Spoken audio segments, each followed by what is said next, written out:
जय जगन्नाथ पिलामान साहित्य चैनल समस्त स्वागत। आज आउ गोटे क्लास साहित्य समाज उपर आधारित आज आलोचना करवा। गोटे पूर्व क्लास आलोचना करते बौद्ध साहित्य उपर, आज आलोचना करवा नाथ साहित्य उपर।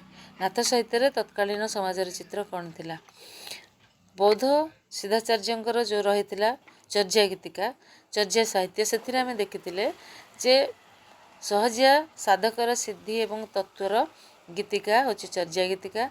से वर्णना छल से माने को माने चर्याकारी माने समाज और संस्कृति संपन्न मनीष भाव निज निजर अनुभूति को से वर्णना कर जाइछन्ति। समाज संस्कार किभଳି हो पार, मानविकता माध्यम केमती मनीष निजर मूल्यबोध को चिन्ह पार, से गुड़िक से वर्णना कराई। तेणु चर्या गीत गुड़िक हूँ पूर्वांचल भारतर सांस्कृति ऐक्यर वार्ता बहन कर। तेणु ए समाजर चित्र स्पष्ट रूप से परिलक्षित हो। देखा नाथ साहित्य और समाज सहजिया बौद्धवादर रूपकात्मक संकेत जो जौन भित्तिक विभिचार जटिल साधन पंथा ए सब को परिहार करी जोग साधन भित्तिर अनासक्त संसारी आ वैराग्य भावना आश्रित संन्यास ग्रहण माध्यम मुक्तिलाभर पंथा प्रदर्शन करते।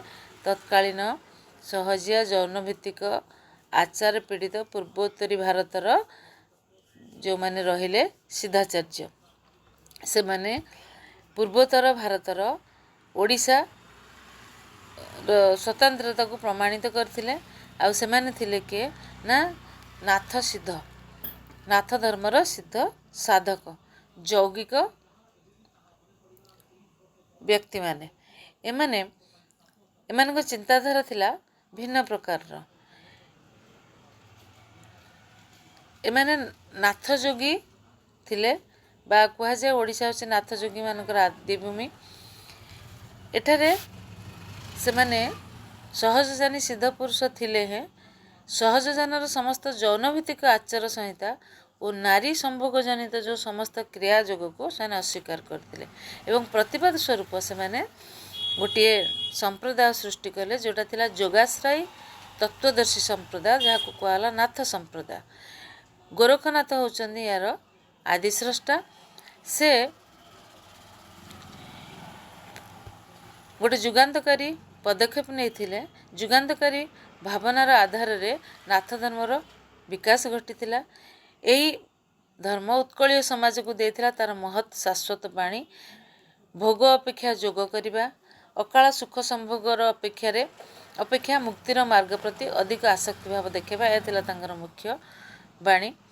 समकालीन धर्मीय विश्वास समाज रे निर्माण पाई मनुष्यर कामना थिला प्रबल, जहाँकि गोरखनाथ द्वारा प्रणीत शिशुबोधर वर्णित होता।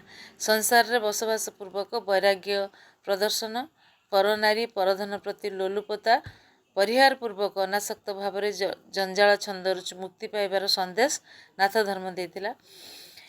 जननी ताहले तार संतान को धर्म प्रति आसक्त करी संसार माया मोहर ताको विच्युत करि परिवार कामना पोषण नाथ साहित्य प्रतिध्वनित होता। तेणु सिद्ध पुरुष राजपुत्र गोविंद चंद्र जीवनधारा परिप्रेक्षी यही सब सामाजिक सत्यटी उज्जीवित हो रही।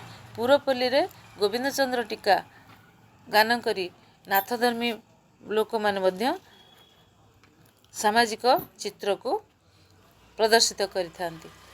सप्तांग जोगधारण ग्रंथ रे गोरखनाथ समाज को श्रृंखलित करिवार प्रयास एवं करचंदी। ता सहित जो आमर इड़ा पिंगड़ा नाड़ी अच्छी चंद्र सूर्य मुद्रारू मनीष केमती ता भितरे कामना जनित जो नानाविध कार्य रही समापन कर तार उपदेश देइचंदी। आउ एथिप्रति मनीष भितर गोटे शाश्वत भावना सृष्टि करिवार निर्देश रचना भितर देखा मिली। एभली भाव नाथ साहित्य जो जोगाश्रित तत्वदर्शी भावना रही ताकू से माने प्रदर्शन करचंदी। समाजर चित्र को एथिरे दर्शाई तत्कालीन समाज रे कौन चलता के भाव लोक जीवन यापन करुले से अनुसार समाज को श्रृंखलित करने जोगाश्रित तत्व ଦର୍ଶିତ ଭାବନାକୁ ସମାଜରେ ପ୍ରଚଳନ କରିଥିଲେ ଏବଂ ଏହାର କଥାବସ୍ତୁକୁ ନାନା ଗ୍ରନ୍ଥ ମାଧ୍ୟମରେ ବର୍ଣ୍ଣନା କରିଥିଲେ, ଯାହା ପାଠ କଲେ ଆମେ ତତ୍କାଳୀନ ସମାଜରେ କେମିତି ଲୋକମାନଙ୍କ ଭିତରେ ଗୋଟେ ସୁନ୍ଦର ବାତାବରଣ ସୃଷ୍ଟି କରିବା ପାଇଁ ସେମାନେ ଚେଷ୍ଟା କରିଥିଲେ ତାହା ଆମେ ଦେଖିବାକୁ ପାଏ। ତାପରେ ଦେଖିବା ସାରଳା ମହାଭାରତ, ଯେଉଁଥିରେ ସାରଳା ମହାଭାରତର ସମାଜ ଚିତ୍ର ଅତ୍ୟନ୍ତ ସ୍ପଷ୍ଟ, କାରଣ ଆଦିକବି ସାରଳା ଦାସଙ୍କ ସମୟରୁ ହିଁ ସ୍ପଷ୍ଟ ଭାବରେ ଗ୍ରାମୀଣ ଓଡ଼ିଆ ଭାଷାରେ ନିଛକ ଭାବରେ ସାହିତ୍ୟ ଲିଖିତ ରୂପ ପାଇଥିଲା। ସେତେବେଳେ କପିଳେନ୍ଦ୍ର ଦେବ ଥିଲେ ଆମର ଗଜପତି ଶାସକ ଥିଲେ। ଆଉ ପରବର୍ତ୍ତୀ ସମୟରେ ସେ ଥିଲେ ଆମର ଅନେକ ଉପାଧିର ଅଧିକାରୀ ମଧ୍ୟ ଥିଲେ। ତାଙ୍କର ସମସାମୟିକ ହେଉଛନ୍ତି ସାରଳା ଦାସ।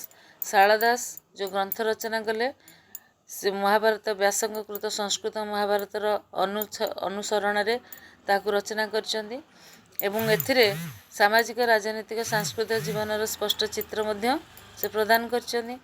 ମହାଭାରତ ହେଉଛି ଓଡ଼ିଶାର ଗୋଟେ ବିଶ୍ୱକୋଷ। ଏହାକୁ ନିଶ୍ଚିତ ଭାବରେ ଅନୁଭବ କରିବା ଆମେ।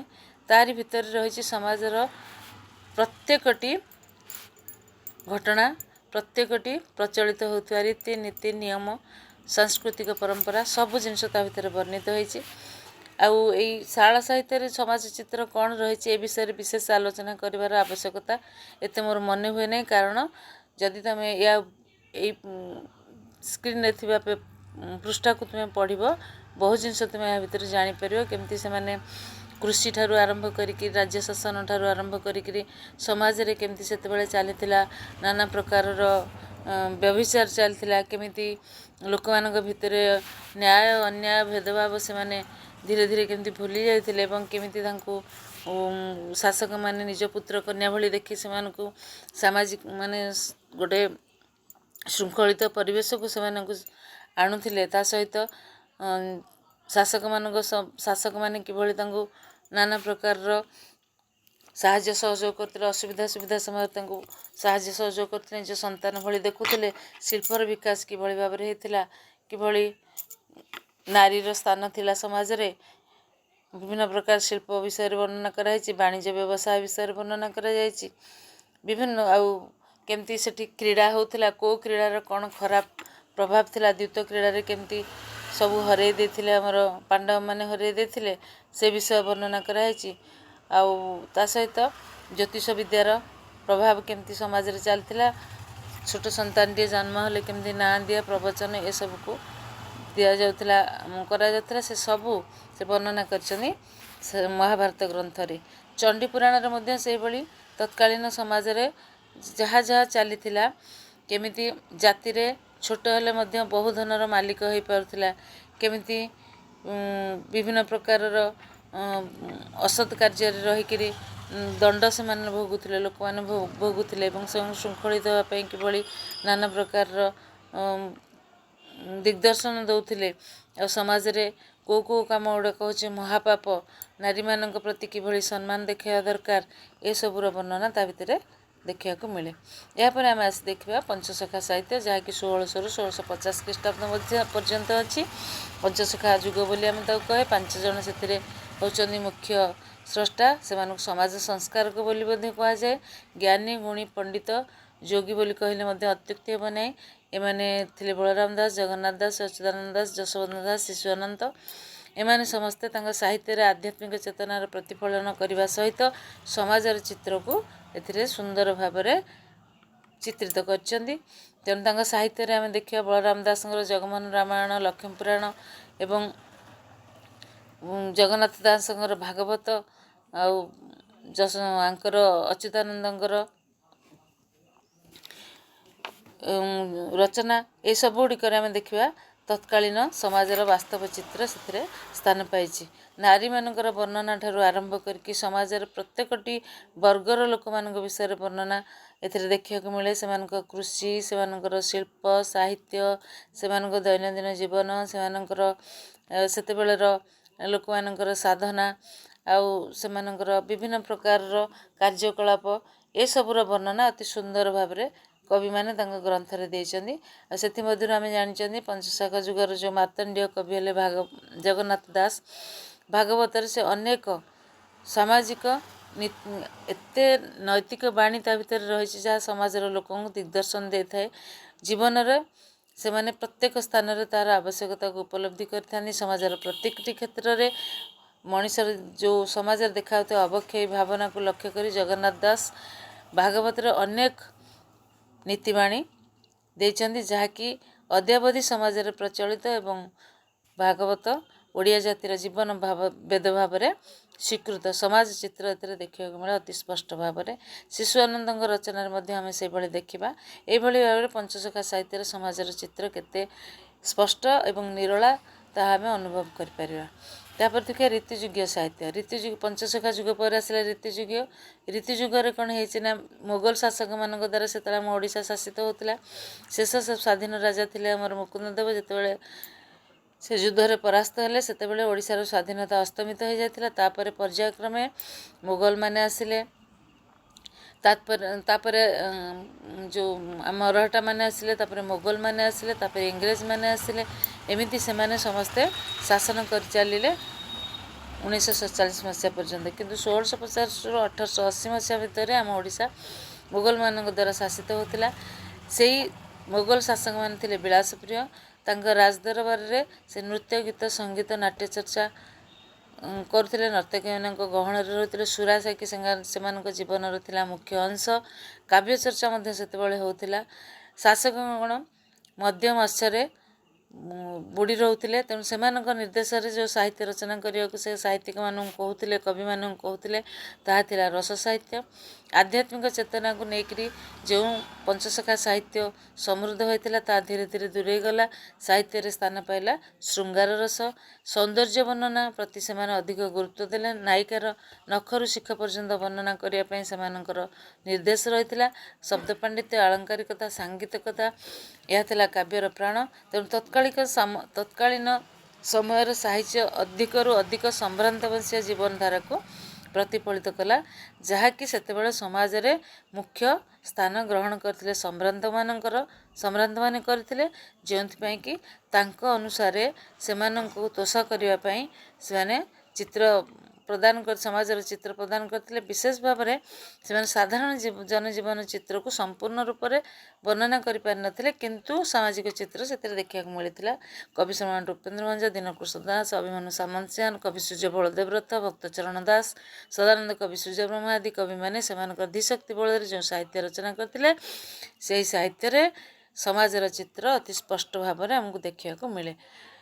ଜନ୍ମରୁ ମୃତ୍ୟୁ ପର୍ଯ୍ୟନ୍ତ ଗୋଟିଏ ମଣିଷର ସମସ୍ତ ପ୍ରକାର କାର୍ଯ୍ୟ, ତା'ର ପ୍ରତ୍ୟେକଟି ଅବସ୍ଥାର ଚିତ୍ର ତାଙ୍କ ରଚନାରେ ବର୍ଣ୍ଣିତ ଦେଖିବାକୁ ମିଳେ ରୀତିଯୁଗର କବିମାନଙ୍କର ରଚନାରେ। ଏହା ସହିତ ବାଣିଜ୍ୟ, ବ୍ୟବସାୟ, ଶିଳ୍ପ, ଶିକ୍ଷା, ସଂସ୍କୃତି, ମନୋରଞ୍ଜନ ଏସବୁ ବର୍ଣ୍ଣନା ମଧ୍ୟ ତା ଭିତରେ ଦେଖିବାକୁ ମିଳେ। ଶୁଭ ଅଶୁଭ ସ୍ଥିର କରିବା, ଜ୍ୟୋତିଷ ଶାସ୍ତ୍ରକୁ, ଶକୁନ ଶାସ୍ତ୍ରକୁ ଗୁରୁତ୍ୱ ଦେବା, ଏହା ହେଉଛି ଆଉ ବିଭିନ୍ନ ପ୍ରକାରର ସାମାଜିକ ରୀତିନୀତି, ପରମ୍ପରାକୁ ଏଥିରେ ବର୍ଣ୍ଣନା କରିଛନ୍ତି ଅତି ସୁନ୍ଦର ଭାବରେ ରୀତିଯୁଗୀୟ କବିମାନେ। ସମାଜ ଚିତ୍ର ରୀତିଯୁଗୀୟ କାବ୍ୟରେ ମଧ୍ୟ ଦେଖିବାକୁ ମିଳିଛି। ଦରବାରୀ ସାହିତ୍ୟ ହେଲେ ମଧ୍ୟ ସେଥିରେ ସମାଜର ତତ୍କାଳୀନ ଚିତ୍ର ସେଥିରେ ପୁରୀ ରହିଛି। ତାପରେ ଦେଖିବା ଆଧୁନିକ ଓଡ଼ିଆ ପଦ୍ୟ ସାହିତ୍ୟ ସମାଜ। ଆଧୁନିକ ଓଡ଼ିଆ ଆସିଲା ରୀତିଯୁଗ ପରେ। ଓଡ଼ିଆ ସାହିତ୍ୟ ଯୁଗ ବିଭାଜନରେ ଏ ରୀତିଯୁଗ ପରେ ଆଧୁନିକ ଯୁଗର ସୃଷ୍ଟି ହୋଇଥିଲା। ଏହି ଯୁଗର ପ୍ରତିନିଧି ଶ୍ରେଣୀୟ ସାହିତ୍ୟିକ ଥିଲେ ରାଧାନାଥ ରାୟ, ବ୍ୟାସକବି ଫକୀରମୋହନ, ମଧୁସୂଦନ ରାଓ, ଗଙ୍ଗାଧର ମେହେର ଏବଂ ନନ୍ଦକିଶୋର ବଳ। କିନ୍ତୁ ରାଧାନାଥ ରାୟଙ୍କ ନାମ ଅନୁସାରେ ଏହି ଯୁଗର ନାମକରଣ ହୋଇଥିଲା 1803 ମସିହାରେ, ଯେତେବେଳେ ଇଂରେଜମାନେ ମରାଠାମାନଙ୍କୁ ପରାସ୍ତ କରି ଓଡ଼ିଶାର ଶାସନ ଭାର ନେଲେ। ପରବର୍ତ୍ତୀ ସମୟରେ ଯେଉଁ ପରିସ୍ଥିତି ସମାଜରେ ସୃଷ୍ଟି ହେଲା, ତତ୍କାଳୀନ ସାହିତ୍ୟିକମାନଙ୍କ ରଚନାରେ ତାହା ସ୍ପଷ୍ଟ ରୂପ ଦେଖିବାକୁ ମିଳିଥିଲା। ତେଣୁ ଓଡ଼ିଶାରେ ସେମାନେ ଯେଉଁ ପରିସ୍ଥିତିରେ ଲୋକମାନଙ୍କୁ ରଖିଥିଲେ ଏବଂ ସେମାନଙ୍କୁ ଯେଉଁଭଳି ଭାବରେ ଶାସନ କରୁଥିଲେ, ଓଡ଼ିଶାର ଲୋକମାନଙ୍କର ଯେଉଁ ଭଳିଆ ପରିସ୍ଥିତି ହେଇଥିଲା ତାହାର ଚିତ୍ର ଦେଖିବାକୁ ମିଳେ। ଏହାର ଆଧୁନିକ ଯୁଗର ମୁଖ୍ୟ ଘଟଣା ହେଲା ନଅଙ୍କ ଦୁର୍ଭିକ୍ଷ, ଯାହା 1865-66 ମସିହାରେ ଦେଖାଯାଇଥିଲା, ଯାହା ଓଡ଼ିଶାର ଆର୍ଥିକ, ସାମାଜିକ ଏବଂ ସାଂସ୍କୃତିକ ଜୀବନକୁ ସମ୍ପୂର୍ଣ୍ଣ ରୂପରେ ବଦଳାଇ ଦେଇଥିଲା। यार चित्र देखा मिले। ओडिया भाषा विलोप आंदोलन जहाँ बंगाली मान द्वारा सृष्टि होता जो चक्रांत से करते समाज पर तार कौन प्रभाव पकई तार वर्णना आधुनिक साहित्य देखा मिले। तापर इंग्रेज शासन समय प्रशासनिक व्यवस्था किभली विपर्यस्त हो पड़ता लोक मान ठीक भाव में मिलू ना शासन सुविधा मिलू ना विषय साहित्य देखा मिली। कृषक मान प्रति समाज प्रत्येक स्तर लोक मैंने केमती अविचार करते तार वर्णना रही। बाल्य विवाह विधवा विवाह प्रथा प्रति सामाजिक न्याय अन्याय तथा तत्कालीन समाज जो रही रूढ़िवादी परंपरा और समाजपति मानक केमती समालोचना करा जायछि विभिन्न कवितार ताहा देखा मिले। इंग्रेज मानक तोषामद करके निजर कार्य संपादन करने लोक मैंने पश्चातपद होते तार समालोचना कवितार मधुसूदन राव प्रदान कर। मातृभूमि प्रति केमती लोक मान भितर जाग्रत हम श्रद्धा जाग्रत हम केमती जाति प्रति लोक मानकर मातृभूमि प्रति मातृभाषा प्रति से भीतर आंतरिकता सृष्टि हम तार चित्र एथिरे रही। यापर आसला आमर सत्यवादी जुग। सत्यवादी जुग है जुग नुहे ये हूँ गोटे जुगाभास 1909 रु 1928 मसीहा पर्यंत ये सत्यवादी जुगर आम देखा पाइबा पंडित उत्कलमणि गोपबंधु दास जी कि होती मुख्य कर्णधार ये समाज ये जो सत्यवादी गोष्ठीर पंडित गोदावरी मिश्र कृपासिंधु मिश्र पंडित वासुदेव महापात्र एमाने किंतु ये जुगर कर्णधार होती उत्कलमणि से माने गोपबंधु दास समाज सचेतनता एवं समाज संस्कारक प्रमुख भूमिका ग्रहण करते। समाज जीवन विभिन्न त्रुटि विच्युति कुसंस्कार दिगगुड़ी को से साहित्य भितर देखते समाज परिवर्तन परिमार्जित करने को प्रयास करते से नाना प्रकार जातीयतावाद मूलक साहित्य रचना करते कविता रचना करते समाज को संस्कार करने संस्कार मनोवृत्ति लोक मैंने भीतर सृष्टि करने यह प्रयास से तत्कालीन समाज राजनीतिक अर्थनैतिक शासनगत धार्मिक सब प्रकार चित्र साहित्य भितर प्रदान करते जहाँकि समाज रे गोटे गुरुत्वपूर्ण भूमिका ग्रहण करथिला। तेने यही रूप में आम देखिले साहित्य रे समाजर प्रतिच्छवि केमती प्रतिफलित हुए आधुनिक साहित्य को अनुशीलन कले आम देखिपर।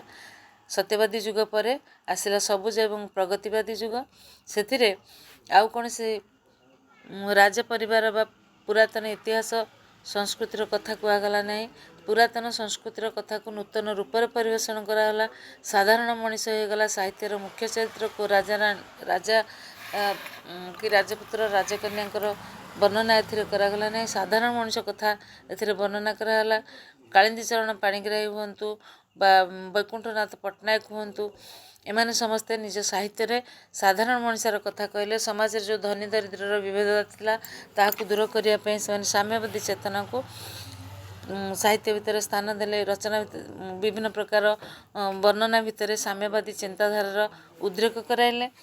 आ प्रगतिवादी जुगरे लेखक माने समाज रे विकास में मार्क्स एवं लेनिन को आदर्श भाव में ग्रहण कले से जो मार्क्सवाद सृष्टि होता जो थिला वाला नथिला वाला भितर जो चली संघर्ष मानसिक संघर्ष चलता ता विरुद्ध रे स्वर उत्तोलन करते। भगवती चरण पाणिग्राही थे साम्यवादर आवाहक साहित्य से वार्ता प्रथमे भरी देते बुर्जुआ गोष्ठी तथा एकछत्र शासन विरुद्ध रे जो विप्लव सृष्टि होता यूरोप महादेश रे तार प्रभाव मध्य भारत तथा ओडिया समाज रे पड़ीथिला आउ तार चित्र साहित्य को मध्य आसीथिला। धर्म नामर जो अत्याचार एवं पूंजीपति मानकर जो चलथिला सर्वहारा मानकर जो सर्वहारा मानक प्रति जो अत्याचार थिला से विषय रे मध्य आलोचना से देखा मिले। या पर देखिबा ओडिया गद्य साहित्य पिलाने आज ये क्लास टी था नेक्स्ट क्लास रे ओडिया गद्य साहित्य और समाज विषय रे आम आलोचना करबा।